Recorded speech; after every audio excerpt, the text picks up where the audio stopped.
حضور فرماتے فاطمہ آج میرا دل کرتا ہے تمہارے گھر آ کے رات گزاروں. بھائی کوئی گھر بڑی دور ہے، یہ تو ساتھ ہی تو ہے. تو سیدہ فاطمہ فرماتی ہیں میں نے کہا حضور بڑی خوش نصیبی ہے تو محبوب نا رات کو میرے گھر میں آ کے سوئے. فرماتی ہیں میں نے چارپائی بچھائی نبی پاک کے لیے، ایک شخص کے سونے کی جگہ تھے. حضور نے فرمایا میں تو حسن حسین کے لیے آیا ہوں. یا رسول اللہ، پھر فرمایا یہ میرے ساتھ سوئیں گے. میں نے عرض کی حضور اب کو دقت ہوگی، کیسے سوائیں گے؟ تو نبی پاک علیہ السلام نے فرمایا میں سلا لوں گا. حضرت فاطمہ کہتی ایک کندھے پہ حضور نے امام حسن کو لٹا لیا اور دوسری سائڈ پہ امام حسین کو لٹا لیا. کہتی ہیں امام حسین کی عادت تھی وہ رات کو دودھ مانگتے تھے، میں نے برتن میں رکھا ہوتا تھا، میں ڈال کے دیتی تھی. بچے مانگتے ہیں نا رات کو دودھ. فرماتی ہیں رات کو نا امام حسین نے دودھ مانگا، میں اٹھنے لگی دودھ دینے کے لیے، پر حبیب نے فرمایا بیٹے تو لیٹ جا، آج میرے ساتھ سویا تو دودھ بھی میں ہی پلاؤں گا. کہتی کئی دفعہ دودھ مانگا تو کئی دفعہ میرے رسول پاک نے انہیں دودھ پلایا. اور یہ ہر نانا نواسوں سے پیار کرتا ہے، پر یہ خالی نانا نہیں نا، یہ امام الانبیاء بھی ہیں، یہ امام الانبیاء بھی ہیں، یہ سرور کون و مکان. ان کا ہر کام اللہ کے حکم سے ہے، اللہ کے حکم سے.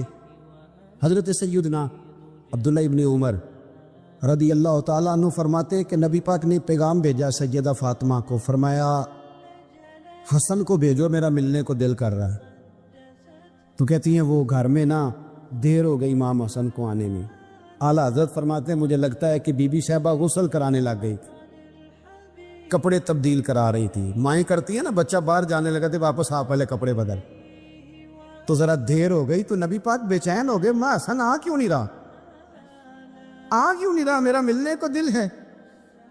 فرماتے تھوڑی دیر گزری تو امام حسن نے دروازہ کھولا سیدہ پاک کا. جب دروازہ کھولا تو رسول کریم نے دونوں بازو یوں کھول دی اور نبی پاک گھٹنوں کے بل زمین پر بیٹھ گئے. امام حسن بھی جب اندر سے نکلے تو انہوں نے بھی یوں بازو کھولے. تو کہتے ہیں رسول کریم کے جب گلے سے آ کے لگے تو عبداللہ ابن عمر کہتے ہیں میں نے حضور کی آنکھوں میں آنسو دیکھے اور محبوب ان کا ماتھا چوم کے کہنے لگے اے اللہ میں ان دونوں سے محبت کرتا ہوں، تو بھی ان سے محبت فرما. اے اللہ جو میرے حسن حسین سے محبت کرے اس بندے سے بھی محبت فرما، جو ان سے پیار کرے اس سے بھی. حضرت علی نے مکان نہیں بنایا ساری زندگی، مکان نہیں بنایا، کوئی کاروبار نہیں کیا ساری عمر. اب اس پہلو پہ بھی ذرا غور کرو. حضرت علی رضی اللہ تعالیٰ عنہ نے کوئی بینک بیلنس نہیں بنایا.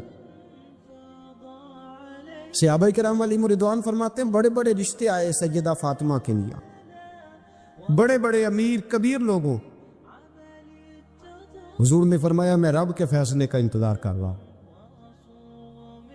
ایک دن تینوں یار ان لوگوں کا خلوص دیکھے مولا علی کے ساتھ، حضرت ابو بکر، حضرت عمر، حضرت عثمان. حضرت علی ایک یہودی کے باغ میں مزدوری کر رہے تھے تو وہاں گئے اور جا کے کہا علی تو حضور سے سیدہ فاطمہ کا رشتہ کیوں نہیں طلب کرتا؟ تو حضرت علی کہنے لگے بھائیو نہ مکان ہے نہ گھر ہے نہ کچھ ہے، رشتہ کیسے مانگ لوں؟ کہا تو جا تو صحیح، ہمیں تو لگتا ہے رسول پاک تیرا انتظار کر رہے. مولا علی شیر خدا کہتے ہیں میں گیا اور جب میں حضور کی بارگاہ میں گیا تو انہوں نے مجھے یار تھے نا تیار کر کے بھیجا، مجھے لفظ بھی سکھائے کیا کہنے ہیں، لیکن جب میں وہاں پہنچا نا تو میرے اندر طاقت ہی ختم ہو گئی بولنے. سلام لے کے تو حضور کے پاس بیٹھ گیا. حضور نے فرمایا علی کیسے آئے ہو؟ تو میں خاموش. پھر پوچھا کیسے آئے ہو؟ میں خاموش. پھر پوچھا کیسے آئے ہو؟ میں خاموش. کہتے دلوں کا حال جاننے والے رسول نے فرمایا علی فاطمہ کے لیے آئے ہو؟ فاطمہ کے لیے آئے ہو؟ تو حضرت علی کہتے ہیں میرا جواب بڑا نرالا ہے. میں نے کہا حضور وہ تینوں میرے پاس باغ میں گئے تھے، وہ تینوں گئے تھے، مجھے انہوں نے بھیجا ہے. کہتے رسول پاک مسکرا دیے، فرمایا علی انہوں نے نہیں تجھے بھیجا، رب کریم نے فاطمہ کا تیرے ساتھ نکاح کر دیا ہے، تیرے لیے فیصلہ ہو گیا ہے، فاطمہ کا تیرے حق میں فیصلہ ہوگا. حضرت علی سیدہ فاطمہ کو بیاہ کے لے گئے تو حضرت زید بن حارثہ کے مکان کوئی مکان نہیں. او بھائی تو دولت دیکھ کے بیٹی کی شادی کرتا ہے, سرمایہ دیکھ کے پھر دعا کراتا ہے, دعا کریں اللہ میرے داماد کو ہدایت دے دے. میرے رسول نے بیٹی کی شادی کی تقوی دیکھ کے, پرہیزگاری دیکھ, دینداری دیکھ, اس شخص کو بیٹی دی جو سابقون کے درجے میں شامل, جو ان الذین آمنوا وعملوا الصالحات اولئک هم خیر البریہ کے درجے میں شامل, ان کو اپنی بیٹی دی. حضرت علی شیر خدا رضی اللہ تعالیٰ عنہ فرماتے کہ سیدہ فاطمہ الزہرا کو میں بیاہ کھلایا, سارے گھر کے کام حضرت فاطمہ نے کیے. میں مزدوری کرتا 2 گھنٹہ یا 1.5 گھنٹہ, زور سے عصر کے درمیان کام کرتے. 2 کلو کھجوریں ملی تو مولا علی نے اٹھا کے اپنی کمر پہ رکھی. باغ کا مالک کہنے لگا علی تھوڑا کام اور کر لو. فرمایا 2 کلو ہو گئی یا بڑی ہیں؟ 1 کلو میرے بچے کھائیں گے, 1 کلو مدینے کے غریب بچے کھائیں گے. تو کہا علی کل کیا کرو گے؟ فرمایا کل جو رب زندگی دے گا وہ روزی بھی دے گا. تو بندہ مشورہ دینے لگا. مشورہ بھی ہوتا ہے نا قریب سے, مشوروں والے بھی بڑی خرابی کرتے ہیں اللہ ماشاءاللہ. کہا علی جائز پیسے تو کٹھے کر لینے چاہیے, کیا حرج ہے, جائز کٹھے کر لیں. تو شیر خدا نے ایک جملہ کہا پر شیروں جیسا کہہ دیا. حضرت علی فرمانے لگے مال حرام ہو تو عذاب ہوتا ہے, حلال ہو تو حساب ہوتا ہے. لہذا نہ میں عذاب والا کام کرتا ہوں نہ حساب والا کام کرتا, میں کٹھے ہی نہیں کرتا. نہ بندہ عذاب کے چکر میں پڑے نہ عذاب کے چکر میں پڑے. میں اس رستے جاتا ہی نہیں. مولا کائنات شیر خدا. اور بھائی حضرت سیدنا ابو ہریرہ رضی اللہ تعالیٰ عنہ فرماتے ہیں میں جب اس بات کو یاد کرتا ہوں تو آج بھی رو پڑتا ہوں. کون سی بات؟ فرمانے لگے میں کوفے کے بازار سے گزر رہا تھا تو مولا علی شیر خدا کوفے کے چوک میں کھڑے تھے اور ہاتھ میں زرہ پکڑی ہوئی تھی, وہ والی زرہ جو بدر میں بھی ان کے پاس تھی, وہ والی زرہ جو احد, حنین, خندق اور خیبر میں بھی ان کے پاس تھی. زرہ پکڑی حضرت علی نے اور شیر خدا کہہ رہے ہوں بھائیو میری زرہ خرید لو. میری زرہ, امیر المومنین ہے اس وقت, امیر وقت ہے, بادشاہ ہے, کوفے کے بازار میں, او بھائی میری زرہ خرید لو. یہ بڑی نسبت والی ہے, بدر احد حنین میں میرے ساتھ رہی. اور شیر خدا فرماتے کیا ہیں؟ فرماتے ہیں جب علی نے یہ لفظ کہے تو میری چیخیں نکل گئی. حضرت علی فرمانے لگے اگر میرے پاس نیا تامد خریدنے کے پیسے ہوتے تو میں اسے کبھی نہ بیچتا. نیا تامد خریدنے کے پیسے ہوتے تو میں کبھی نہ بیچتا. حضرت علی رضی اللہ تعالیٰ عنہ نے وہ زندگی گزاری, با پردہ, پرہیزگاری, درویشی, سادگی, ساری زندگی کسی کا شکوہ نہیں کیا مولا علی نے, بلکہ اعلیٰ حضرت فاضل بریلوی رحمۃ اللہ علیہ کے خلیفہ مولانا ظفر الدین بہاری, انہوں نے ایک عجیب بات لکھی ہے. کہتے ہیں حضور معراج پہ گئے تو وہاں سے ایک جبہ لائے, ایک کمرے میں داخل ہوئے, جنت کے کمرے میں صندوق کھولا سرکار نے, ایک جبہ نکلا تو کہا اللہ میں لے جاؤں. تو رب کریم نے فرمایا بھی مجھے پتہ ہے تو لے کے جائے گا پر پہننے گا نہیں, کسی نہ کسی غلام کو دے دے گا. کہا مولا وہ تو پھر تیرا فضل ہے. رب کریم نے فرمایا محبوب اسے دینا جو میرے راز تک پہنچ جائے, اس کو دینا جو میرے راز تک پہنچ. حضور جبہ لے کے آئے. علامہ بہاری علیہ رحمہ لکھتے ہیں کہ نبی پاک صلی اللہ علیہ وسلم نے حضرت ابو بکر صدیق کو بلایا, فرمایا جبہ بڑی برکت والا ہے, اسے پہن کر بڑی برکت ملے گی. اگر میں تجھے دے دوں, یہ جبہ اگر تجھے دے دوں تو کیا کرے گا؟ تو حضرت ابو بکر کہنے لگے حضور ساری دنیا میں سچ پھیلا دوں گا. حضور نے فرمایا نہیں تو اللہ کے راز تک نہیں پہنچا. حضرت عمر کو بلایا, کہا فاروق اعظم اگر آپ کو دے دوں تو کہا حضور عدل سے بھر دوں گا ساری کائنات. فرمایا بات تیری ٹھیک ہے پر راز الہی تک نہیں پہنچا.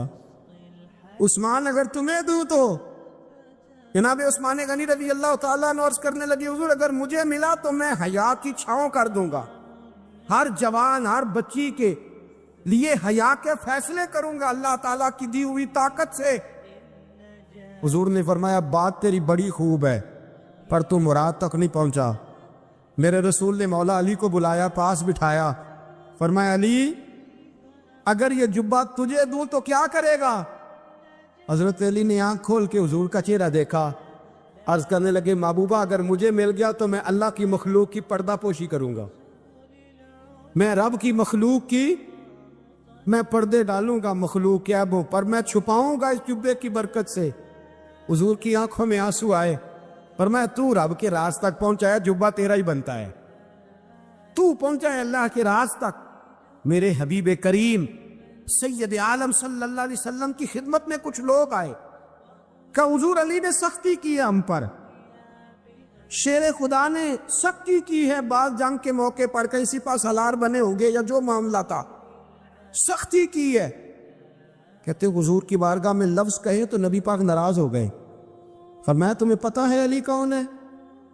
حضور کون ہے؟ فرمایا علی منی وانا من العلی، علی مجھ سے ہے میں علی میں سے ہوں، علی مجھ سے ہے اور میں علی میں سے ہوں، تمہیں اس کا پتہ ہے؟ میرے حبیب پاک سید عالم صلی اللہ علیہ وسلم نے بڑا پیار۔ اب یہاں علی علی کہنے والے ایک تو وہ طبقہ ہے ملنگوں کا جن کا میں نے رونا شروع میں رویا ہے اور ہم روتے ہی رہتے ہیں، اللہ کرے ان لوگوں کا صفایا ہی ہو جائے، آمین تو کہہ دیں۔ اور ایک وہ طبقہ ہے اللہ خیر کرے جو حضرت علی کا نام لیتے ہیں تو باقی تین کو پوچھتے ہی نہیں، پوچھتے ہی نہیں۔ حضرت علی بیٹھے تھے، حضرت ابو بکر صدیق آ گئے تو دیکھ کے مسکرانے لگے، تو مولا علی شیر خدا کہنے لگے ابو بکر ہنستے کیوں ہو؟ کہ حضور نے فرمایا تھا قیامت کے دن علی جنت کی ٹکٹیں تقسیم کرے گا۔ کہنے لگے لگتا ہے حضور نے تمہیں پوری بات نہیں بتائی۔ تو ابو بکر کہنے لگے پوری بات کیا ہے؟ فرمانے لگے مجھے نبی پاک نے کہا تھا علی جنت کی ٹکٹ اس کو دینا جو ابو بکر سے محبت کرے، اس کو ٹکٹ دینی ہے جو ابو بکر صدیق سے محبت کرے، اس کو ٹکٹ دینا جنت کی۔ ان لوگوں کا پیار، ان کی وفا۔ اور پھر عجیب لوگ چکر ہے، لوگ کہتے ہیں حضرت علی کے حق پہ قبضہ ہو گیا، علی کو اتنا کمزور نہ سمجھو، شیر خدا کو اتنا، اگر حسین ابن علی نہیں قبضہ کرنے دیتے یزید جیسے ظالم کو تو علی المرتضیٰ شیر خدا کے سامنے کو ٹک سکتا ہے؟ حضرت علی شیر خدا مشیر رہے جناب صدیق اکبر کے، وفادار رہے حضرت فاروق اعظم کی، اور پھر حضرت علی رضی اللہ تعالیٰ عنہ محافظ رہے حضرت عثمان غنی کے، وہ رسول اللہ صلی اللہ علیہ وسلم۔ اور سنو ایک عجیب بات لکھی ہے بزرگوں نے، کہتے ہیں بدر یا احد میں ایک جنگ میں ایسا بھی ہوا کہ کپڑا نہیں ملتا تھا جھنڈا بنانے کے لیے، تو حضرت عائشہ کی ایک پرانی چادر تھی، اس کا جھنڈا بنایا گیا، تو جھنڈا سب سے پہلے مولا علی شیر خدا نے اٹھایا۔ حضرت عائشہ صدیقہ کے ساتھ پیار مولا علی شیر خدا رضی اللہ تعالیٰ عنہ۔ حضرت علی فرماتے 10 سال کی عمر میں اپنے رسول کے ساتھ نکلا۔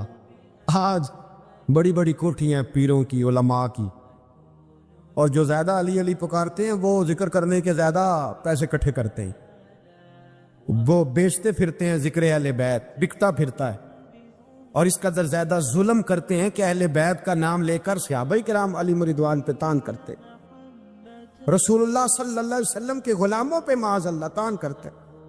سنو مرحب مقابلے میں آیا، مرحب۔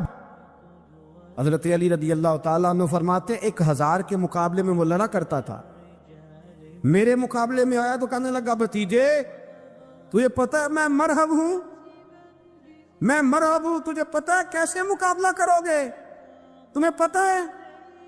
حضرت علی کہنے لگے مجھے تیرا نہیں پتا، مجھے تو اپنا پتہ ہے۔ کعب کون ہے؟ فرمانے لگے انا اسد اللہ و رسولہ، مجھے پتا ہے کہ میں خدا کا بھی شعر ہوں، محمد مصطفیٰ کا بھی شعر ہوں، تم مقابلے میں تو آ، میدان لگے گا تو پتہ چلے گا۔ جب میدان لگا تو حضرت علی نے ایک ضرب لگائی تلوار کی، زیادہ نہیں، ایک ضرب لگائی، ایک ضرب لگائی تو کہتے ہیں اس کا سر بھی کاٹا، گردن بھی کاٹی، وجود بھی کاٹا، اور اتنی زور سے تلوار ماری کہ اس کے گھوڑے کے بھی 2 ٹکڑے ہو گئے۔ حضور نے کیا فرمایا؟ علی کی تلوار کا ایک بار دان میں، ایک بار علی کی تلوار کا، فرمایا 2 جہاں میں اگر سارے لوگ نفل عبادتیں کرے تو علی کو اللہ پھر بھی زیادہ درجہ عطا فرمائے گا۔ ساری دنیا کی عبادتوں سے زیادہ درجہ لے گیا ایک تلوار چلا، ایک تلوار چلا۔ اور جب خیبر کا دن آیا کئی دفعہ صحابہ کہے فتح نہیں ہوگی، میرے رسول نے فرمایا سویرے میں جھنڈا دوں گا اور جس کو دوں گا اسے اللہ فتح دے گا۔ حضرت سیدنا ابو ہریرہ کہتے ہیں میں نے کان میں پوچھا، میں نے کہا حضور وہ کون ہے اس کو آپ جھنڈا دیں گے؟ چلے مجھے کان میں بتا دے وہ کون ہے۔ تو حضور نے فرمایا اس کا تعارف یہ ہے کہ وہ خدا سے بھی پیار کرتا ہے، محمد مصطفیٰ سے بھی پیار کرتا ہے۔ حضور کوئی ایک تعارف اور، تو حضور نے فرمایا خدا رسول بھی اس سے بڑا پیار کرتے ہیں۔ حضرت علی صحابہ کہتے ہیں سارے ملتزم رہے، حضرت عمر کہتے ہیں میں سویا ہی نہیں ساری رات کہ میرے ہاتھ جھنڈا آنے والا، سویرے مجھے ملے گی فتح کی نوید اور خوشخبری۔ فرماتے ہیں میں سویا ہی نہیں۔ حضرت علی سے پوچھا آپ کدھر تھے؟ جناب علی شیر خدا رضی اللہ تعالیٰ عنہ فرماتے ہیں میں تو اپنے کمرے میں سو رہا تھا، میری تو آنکھوں میں تکلیف تھی، میں سویا ہوا تھا، پتہ کیا بنا، کوئی آیا لے کے چلا گیا، کوئی عمر بھر بھی نہ پا سکا۔ میرے مولا تم سے گلا نہیں، یہ تو اپنا اپنا نصیب۔ حضور سید عالم صلی اللہ علیہ وسلم نے فرمایا این علی ابن ابی طالب، علی ابن ابی طالب کو بلاؤ۔ حضرت علی رضی اللہ تعالیٰ عنہ آئے تو آنکھوں کے اوپر ہاتھ رکھے ہوئے کہ یا رسول اللہ میری آنکھوں میں درد ہے۔ فرمایا ہاتھ پیچھے کر، اللہ نے تیرے ہاتھ پہ فتح لکھ دی ہے، پیچھے کر ہاتھ۔ حضرت علی کہتے حضور نے لعاب دہن لگایا میری آنکھوں پہ، مجھے پہلے سے بھی زیادہ بہتر نظر آنا شروع ہو گئے۔ حضرت علی شیر خدا ایک ہاتھ میں تلوار، ایک ہاتھ میں 40 گز اونچا تھا خیبر کا دروازہ اور 40 گز چوڑا تھا۔ حضرت علی شیر خدا کہتے ہیں میں اللہ اکبر کے نعرے لگاتا میدان میں گیا، اللہ اکبر کے نعرے۔ میں رسول اللہ کا بھیجا گیا تو میں شان سے گیا کہ میں نے سیدھے ہاتھ میں تلوار تھی، الٹے ہاتھ سے پکڑ کے میں نے 2-3 دفعہ دروازے کو ہلایا اور اللہ اکبر کہہ کہ جب میں نے پھینکا تو 40 گز دور جا کے گرا۔ 40۔ حضرت علی نے نا کوفے میں دعوت کی لوگوں کی، جب آپ امیر المومنین تھے دعوت کی، سب لوگ آئے۔ ایک نوجوان آیا جس نے چھوڑا سنا تھا پر حضرت علی کو دیکھا نہیں تھا، اور حضور نے فرمایا نظر الی وجہ علی عبادہ، میرے علی کا چہرہ دیکھنا بھی عبادت ہے۔ تو ایک صحابی نے کہا حضور جو نہ دیکھ سکے، فرمایا ذکر علی عبادہ، ان کے لیے علی کا ذکر کرنا عبادت ہے، علی کا تذکرہ کرنا بھی ان کے لیے عبادت۔ حضرت علی کو دیکھا نہیں تھا۔ جوان کہتا جب میں آیا نا میں نے لوگوں سے پوچھا وہ بوڑھے مولا علی کدھر ہے جنہوں نے خیبر کا دروازہ توڑا تھا، بڑی شہرت ہے، کدھر ہے؟ کہتے حضرت علی سامنے بیٹھے تھے، مجھے کسی نے کہا وہ بیٹھے ہوئے۔ میں گیا تو حضرت علی اخروٹ کھا رہے تھے، تو پورا زور لگا رہے ہیں تو اخروٹ کوئی نہیں ٹوٹتا، پورا زور 2-3 دفعہ، کبھی اس دانت میں کبھی اس دانت میں، ٹوٹتا ہی نہیں۔ کہتا میں ہنسنے لگا تو حضرت علی نے مجھے پاس بلایا، کہا بیٹے ادھر آ۔ تو میں گیا تو کہنے لگے کیا سوچ رہا ہے؟ کہتے میں ڈر گیا۔ میں نے کہا حضور کچھ بھی نہیں۔ لیکن نہیں جو سوچ رہا تھا تو بتا۔ میں نے کہا نہیں کچھ نہیں۔ اور ماننے لگے میں بتاؤں تو کیا سوچ رہا تھا؟ بتاؤں؟ کہ حضور بتائیے۔ آپ فرمانے لگے تو سوچ رہا تھا بابے سے اخروٹ تو ٹوٹتا نہیں، خیبر کیسے توڑ دیا تھا؟ تو سوچ رہا تھا کہ اس سے اخروٹ تو ٹوٹتا نہیں تو خیبر کیسے توڑا تھا؟ فرماتے ہیں میں نے کہا میں یہی سوچ رہا تھا۔ یہ عرض کیا نا تو فرماتے ہیں شیر خدا کا رنگ ہی بدل گیا، پہلے مسکرا رہے تھے پھر انداز بدل گیا۔ انہوں نے اپنے منہ سے وہ جو اخروٹ لگا تھا جھاڑا، ہاتھ یوں جھاڑے، امامہ سیدھا کیا، اور فرماتے ہیں شیر خدا بن کے بیٹھ گئے۔ کہنے لگے بیٹے اخروٹ کو چھوڑ، کوئی خیبر آ تو لا، میں ابھی بھی توڑنے کو تیار ہوں۔ خیبر کوئی ہے تو لا، میں ابھی بھی توڑنے کو۔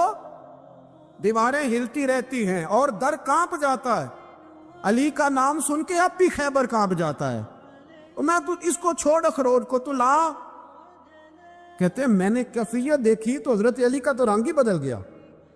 میں نے کہا واقعہ یہ توڑ ڈالیں گے، یہ خیبر آج بھی یہ توڑ ڈالیں گے، کیفیت ہی بدل گئی۔ فرماتے ہیں شیر خدا مسکرائے، آنے لگے بیٹا ڈر نہ، مسئلہ سمجھ۔ کہا حضور کیا ہے؟ آپ فرمانے لگے اخروٹ میں جسم کی قوت سے توڑ رہا ہوں اور خیبر میں نے اپنے ایمان کی قوت سے توڑا تھا۔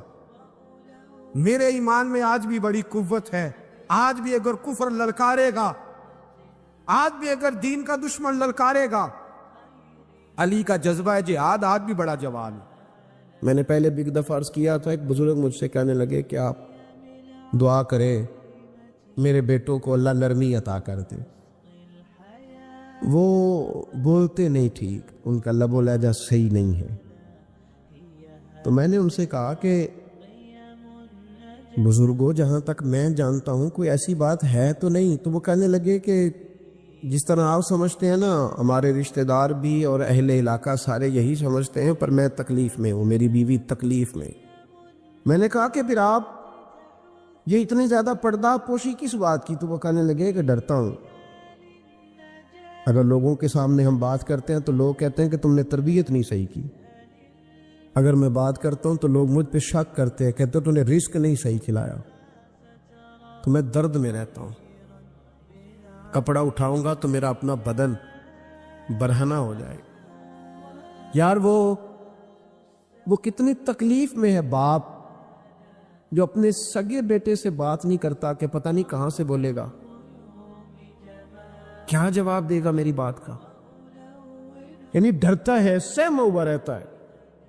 ادھر دیکھیں میری طرف کیا کہہ رہا ہوں، یہ نوجوان ذرا غور کریں، ان لفظوں کی تکلیف محسوس کریں کہ اماں کہتی ہے کہ بھائی میں نہیں اس سے بات کرتی، اس لیے کہ وہ بڑے سخت جملے کہتا ہے، مجھ سے نہیں سہے جاتے، کوئی اور بات کرے۔ یعنی جس کی ماں بھی اس سے بات کرتے ہوئے ڈرے، کو نہیں سمجھ آئی آپ کو میری بات کی، جس کا والد بھی اس سے بات کرتے ہوئے سہم جائے، اور وہ بندہ کہے کہ میں نے تو MBA کیا ہوا ہے، میں تو معاشرے میں جانا پہچانا جاتا ہوں، اللہ کا شکر ہے جی اللہ نے بڑی عزت دی ہوئی ہے، وہ یہ لفظ کہے تو اسے شرم آنی چاہیے۔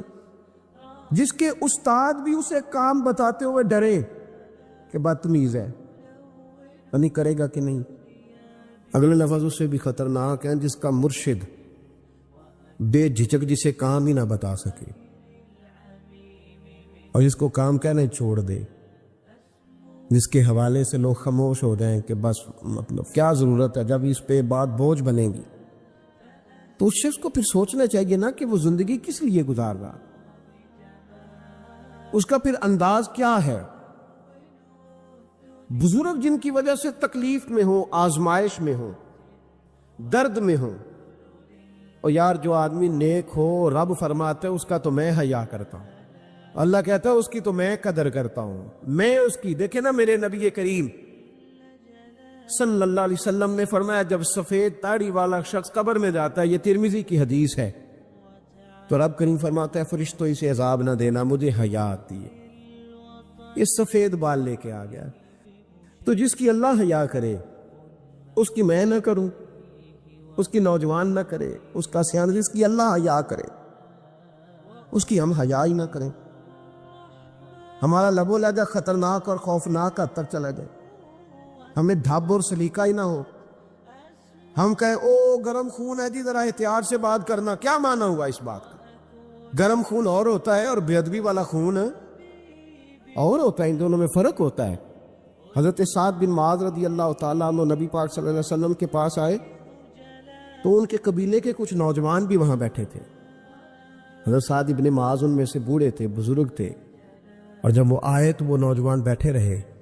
نبی کریم صلی اللہ تعالیٰ علیہ وآلہ وسلم نے پہلے ان نوجوانوں کو دیکھا، جناب کے ساتھ کچھ دیر رہے اور چلے گئے، تو اللہ کے رسول علیہ السلام نے فرمایا تمہارے قبیلے کا بڑا تھا، تم نے اٹھ کے استقبال ہی نہیں کیا، تم نے توجہ ہی نہیں کی، تم نے اعزاز ہی نہیں دیا، تم نے یہ خیال نہیں کیا کہ ایک بڑا آیا ہے، تم نے اس کو تکلیف دی۔ اعزاز، اکرام، بھائی کیا حرج ہوتا ہے تھوڑا سا اگر کسی بزرگ کو جگہ آگے دے دی جائے، اس میں کیا فرق پڑتا ہے کہ اگر آپ کسی لائن میں لگے ہوئے ہیں تو کسی بوڑھے کو کہیں کہ جناب بابا جی آپ آ جائیں۔ وہ میرے بھائی کون سا وجود کا کوئی حصہ ٹوٹ جاتا ہے اگر کسی ضعیف کو، کسی بوڑھے کو یہ کہا جائے کہ آپ لائن سے نکل جائیں اور یہ بل مجھے دے دے میں جمع کرا دیتا ہوں، کیا تکلیف ہوتی؟ ہمارے ہاں تو بوڑھوں کی چارپائیاں گھر میں اب علیحدہ رہتی ہیں، الگ رہتی، بیٹا اے سی والے کمرے سے نکلتا ہے اور وضاحت دیتا ہے ہر آنے جانے والوں کو کہ ابا جی کی ہڈیاں درد کرتی ہیں لہذا وہ اے سی والے کمرے میں رہنا پسند نہیں کرتے۔ تو میں تو کہتا ہوں کہ یہ وضاحت آپ کو کیوں دینی پڑی، یہ بات تو ابا جی کو کرنی چاہیے تھی، یہ وضاحت جو آپ نے دی ہے یہ تو ابا جی کے دینے والی وضاحت تھی، آپ نے کیوں دی؟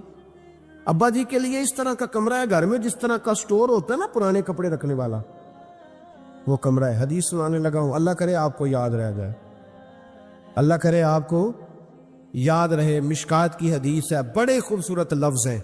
میرے نبی کریم علیہ الصلوۃ والسلام نے فرمایا، رب جو تمہیں روزی دیتا ہے نا، یہ تمہارے ضعیفوں کی برکت سے دیتا ہے۔ وہ جو 90 سال کی اماں گھر میں ضعیف پڑی ہے نا، اسے سکریب کا مال نہ سمجھنا۔ تیرے اوپر جو خدا کا کرم برس رہا ہے تو اس بوڑھی کی وجہ سے برس رہا ہے، اس بوڑھی کی وجہ سے برس رہا ہے۔ اور نبی کریم علیہ الصلوۃ والسلام نے ارشاد فرمایا، سن اور یاد رکھ، فرمایا رب تم سے ناراض ہوتا ہے، وہ بارشیں روکنا چاہتا ہے، تمہیں قحط میں مبتلا کرنا چاہتا ہے، لیکن تمہارے ضعیفوں کے سبب تمہیں بارشیں عطا کر دیتا ہے، تمہارے کمزوروں کے۔ اس کمزور سے کوئی بیمار بھی مراد لیا جا سکتا ہے، عورت اور بچی بھی مراد لی جا سکتی ہے، بوڑھے لوگ بھی مراد لیے ہیں شارحین حدیث میں۔ ان کے سبب سے اللہ تم پر بارشیں برساتا ہے۔ تو جو تیرے لیے ذریعہ بخشش ہیں، جو تیرے گھر میں رزق آنے کا سبب ہے، ان کی باتیں تو لگتی ہیں بری، ان کو تو حکا دے کونے میں بٹھا دیا۔ اور اگر کبھی دل کرے تو تعارف کراتے آنے والے مہمانوں سے کہ یہ ابا جی ہے، اس سے زیادہ کوئی ان کا گھر میں کردار نظر نہیں آتا۔ یہ ظلم ہے، یہ زیادتی ہے۔ بوڑھوں کا اکرام کرنا، ان کو پیار دینا، ان کو اعزاز دینا، ان کو ہمیشہ سربراہ بنا کے رکھنا، ان کے ساتھ اس طرح کا رویہ رکھنا کہ جیسے کسی بڑے شان والے آدمی۔ میں اکثر یہ روتا ہوں، میں کہتا ہوں کہ ابے کی بھی عزت ہو سکتی ہے، پر شرط یہ ہے کہ ابا امیر ہونا چاہیے۔ اگر تو ہو نا 6-7 مربع زمین کا مالک، تو پھر تو پوتے کیا پڑ پوتے بھی پیر دباتے۔ لیکن اگر اس بوڑھے بیچارے کو بچوں سے خرچہ لینا پڑے تو پھر اس بیچارے کی کوئی حیثیت ہے؟ ہمارے استاد ایک بات سنایا کرتے تھے، وہ کہتے تھے کہ ایک آدمی نے دعوت پکائی ولیمے کی، تو اس نے باہر پہرے دار کھڑے کیے، کہا کوئی غریب آدمی نہ اندر آئے، سارے امیر ہی آئیں۔ اور میرا تجربہ یہ ہے کہ اب غریبوں کو شوق ہو گیا امیروں کو دعوت دینے کا۔ ناراض تو نہیں ہو گئے آپ لوگ؟ یہ میں تجربے کی بات کر رہا ہوں۔ کبھی کسی غریب کے فنکشن میں جانے کا اتفاق ہوتا ہے نا، تو مجھے یوں لگتا ہے کہ اس کا دل تھا کہ غریب کوئی بھی نہ آئے، غریب کو دعوت دینا پسند ہے۔ تو امیر تو پہلے نہیں اسے بلاتا، تو پھر بلائے گا کون؟ اس نے سیٹھ صاحب نے ولیمہ اپنے بیٹے کا کیا، تو باہر جو پہرے دار تھے ان سے کہا کہ کوئی غریب آدمی اندر نہ آئے، امیر بندے صرف۔ اور نبی پاک صلی اللہ علیہ وسلم نے ایسے ولیمے پر لعنت برسائی ہے، فرمایا لعنتیا وہ دعوت جس میں صرف امیر آئیں اور غریب نہ آئیں۔ اس نے کہا بھی صرف نہ امیر لوگ آئیں۔ تو ایک بندہ تھا بڑا امیر، لیکن بیچارہ نہ کہیں کام کاج سے اٹھ کے ہی آ گیا، تو کپڑوں کو اسی طرح مٹی وٹی لگی ہوئی، تو دیر ہو رہی تھی، گھر جاتا چینج کرنے تو لیٹ ہو جاتا، تو ایسے ہی آ گیا۔ جب وہ آیا تو باہر پہرے دار کھڑا، تو اس نے کہا دوڑ جا، تیرا کوئی مطلب نہیں ہے یہاں۔ اس نے کہا یار میں سیٹھ آدمی ہوں، بدلا کپڑے نہیں بدلے۔ اس نے کہا سیٹھ ہوتا تو تیرے کپڑوں سے پتہ نہ چلتا میرے بھائی۔ وہ شخص کہتا ہے کہ میں نے کہا مجھے جانے دو اندر، کہنے نہیں تیرے کپڑے نہیں دعوت والے۔ کہتا ہے میں وہاں سے واپس گیا دوڑا۔ آپ کو پتا نا کپڑے بھی اب اللہ خیر کرے۔ ایک سنگی نو میں ایک دن کیا تو کالی اینک لائی سی، خیر ہے کہندا موٹر سائیکل تے کٹا پیندا ہے۔ کوئی دنوں تو بعد کار وچ بھی لا کے بیٹھا سی۔ میں کہ ہن تینوں میں کی پوچھاں، ہن تے بہتر ہے اینو چٹی سوٹی بھی نال دیاں بھئی، کیا اس سے انسان کا قد بڑھتا ہے؟ وہ ہے بات کرنے والی۔ جہاز میں اس دفعہ میں واپس آ رہا تھا، تو جہاز میں ایک نوجوان کالی اینک لگا کے پھر رہا ہے۔ اب ڈر لگتا ہے نا، آپ کو پتا ہے کسی سے بات کریں گے وہ کیا جواب دے گا، تو کیا ان چیزوں سے قد بڑا ہوتا ہے آدمی کا کہ وہ تھوڑا سا جناب باہر آئے۔ مجھے تو کمزور لگتے ہیں ایسے لوگ، اپنے لب و لہجے میں، اپنے انداز میں، اپنی طبیعت کے حساب سے، اپنے سٹائل میں آپ زندہ رہیں۔ یہ سچ ہے اور یہ اصل ہے، یہ سچ ہے اور یہ اپنی زندگی اپنے اسٹیٹس کے مطابق، طبیعت کے مطابق گزارنا، یہی سچ ہے اور یہی اصل ہے۔ اسی میں انسان کا حسن ہے، اسی میں اس کا وقار ہے۔ اللہ تعالیٰ سمجھنے کی توفیق عطا فرمائے۔ تو وہ بندہ واپس گیا بیچارہ، کپڑے بدل کے آیا، اس نے بھی کہا کہ جانا میں نے بھی ضرور ہے، پر تنگ بڑا آیا، گھر گیا، مایا شایا والے کپڑے پہنے، سمجھ لے کالی اینک بھی لگائی نہیں، آیا تیار شیار ہو کے، کوٹ شوٹ پہن کے، ٹائی شائی کے ساتھ. جب واپس آیا تو وہ جو جس نے کہا تھا نا داخل نہیں ہونے دینا، اس نے خود دروازہ کھولا. وہ بندہ سیدھا اسٹیج پہ چلا گیا اور لوگ کھا رہے تھے پلیٹوں میں سالن، اس نے پورا ڈونگا ہی لے لیا اور وہ لے کے نا سامنے رکھا اور ایک کونے سے اپنا کرتا پکڑ کے اس میں ڈبویا، پھر دوسرے سے پکڑ کے اس میں ڈبویا، پھر پیچھے سے پکڑ کے. لوگ کہنے لگے پاگل ہو گیا، کہنے لگا نہیں میری تو دعوت نہیں، دعوت تو کپڑوں کی ہے، میری کہاں دعوت ہے؟ اس لیے کہ میں تو آیا تھا، مجھے تو داخل ہی نہیں ہونے دیا، یہ تو دعوت ہے میرے. کوئی نہیں سمجھ آئی آپ کو میری بات؟ بھئی وہ بھی کوئی انسان ہے جو کسی کو صرف کپڑوں کا حیا کرے. ٹھیک ہے، انسان کا لباس اس کی شخصیت کا آئینہ دار ہوتا ہے، کپڑے اچھے پہننے چاہیے. نبی پاک صلی اللہ علیہ وسلم نے فرمایا تیرے پاس اگر نعمت ہے تو چھپا نہ، اس کا اثر تیرے اوپر نظر ہے. لیکن آپ کسی کو کپڑوں سے جج کریں گے، گاڑی سے جج کریں گے، یہ معیار نہیں ہے. والد کو، استاد کو، مرشد کو کیا اس لیے جج کیا جائے گا کہ اب وہ مالدار ہوگا تو حیا کریں گے؟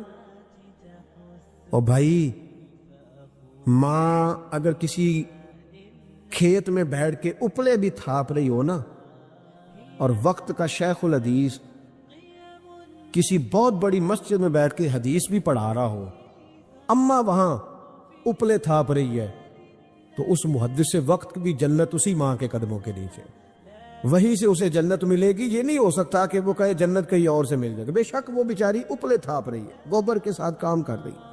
میری بات کی سمجھ آ رہی ہے؟